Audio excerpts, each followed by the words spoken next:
YCP party నేతలకు June భయం పట్టుకుందా? ఈ నెలలో కీలక అరెస్టులుంటాయని తెలుస్తోంది. పక్కా ఆధారాలతో సేకరణ కూటమి ప్రభుత్వం దృష్టి పెట్టింది. కీలక నేతల అరెస్టులు ఉంటాయా అంటే అవుననే సమాధానమే వినిపిస్తోంది. జరుగుతున్న పరిణామాలు కూడా అలానే ఉన్నాయి.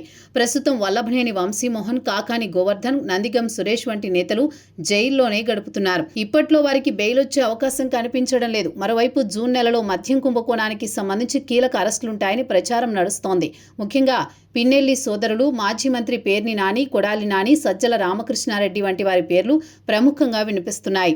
అయితే కొందరు ముందస్తు బెయిల్ పొందారు. ముందస్తు బెయిల్ దక్కని వారు అజ్ఞాతంలోకి వెళ్లిపోయేతున్న పరిస్థితి. జరుగుతున్న పరిణామాలతో వైసీపీలో ఆందోళన చెందుతున్నారు. ముఖ్యంగా మద్యం కుంభకోణం ఏపీలో ప్రకంపనలు సృష్టిస్తోంది. ఇప్పటికే ఈ కుంభకోణంలో సూత్రధారిగా పరిగణిస్తున్న రాజ్ కసిరెడ్డి, ఆయన అనుచరుడు అరెస్ట్ అయ్యారు. అటు తర్వాత వైసీపీ హయాంలో ముఖ్యమంత్రి కార్యాలయ అధికారిగా పనిచేసిన ధనుంజయ రెడ్డి, జగన్ ఓఎస్టీ కృష్ణమోహన్ రెడ్డి అరెస్ట్ అయ్యారు. జగన్మోహన్ రెడ్డికి అత్యంత సన్నిహితుడు భారతీ సిమెంట్స్ డైరెక్టర్ గోవిందప్ప బాలాజీ కూడా అరెస్టు కాబడ్డారు.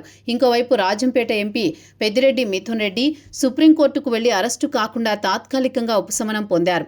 అయితే జూన్లో మద్యం కుంభకోణానికి ఎండ్ కార్డు పడుతుందని కీలక నేతతో పాటు ఎంపీ పెద్దిరెడ్డి మిథున్ రెడ్డి అరెస్టు కావడం ఖాయమని ప్రచారం జరుగుతోంది.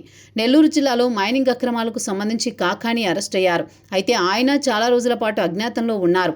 న్యాయస్థానాల్లో ముందస్తు బెయిల్ దక్కకపోవడంతో ఆయన ఇతర రాష్ట్రాల్లో గడిపేవారన్న ప్రచారం ఉంది.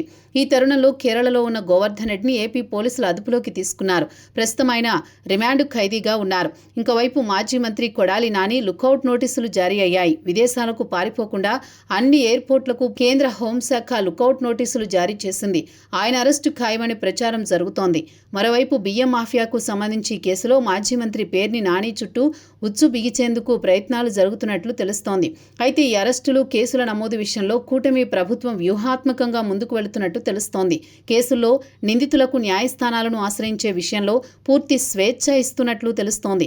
అదే సమయంలో వారి అరాచకాలను ఆధారాలతో సహా న్యాయస్థానాల ముందుంచాలని కూడా కసరత్తు చేస్తోంది. తద్వారా వారు నిజంగా తప్పు చేశారని, తాము ఎటువంటి కక్ష సాధింపు చర్యలకు దిగలేదని చెప్పే ప్రయత్నం చేస్తోంది.